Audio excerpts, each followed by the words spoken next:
Google pay, phone pay వంటి అన్ని రకాల యూపీఐ చెల్లింపుల సేవలపై ఛార్జీలు విధించేందుకు కేంద్ర ప్రభుత్వం సిద్దమవుతోందని తెలిసింది.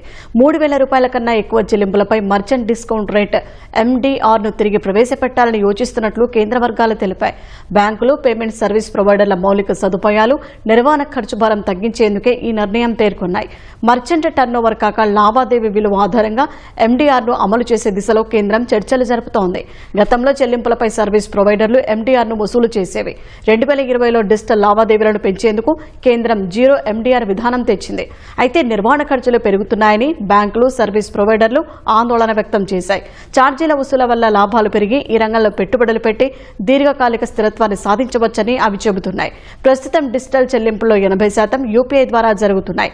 లావాదేవీపై 0.3% ఎండీఆర్ను విధించాలని పేమెంట్స్ కౌన్సిల్ ఆఫ్ ఇండియా ప్రతిపాదించింది. ఈ నేపథ్యంలో ఫిన్టెక్ సంస్థలు, బ్యాంకులు ఎన్పీసీఐతో చర్చించి 2 నెలల్లో ఎండీఆర్పై నిర్ణయం తీసుకోనున్నట్లు కేంద్ర వర్గాలు వెల్లడించాయి.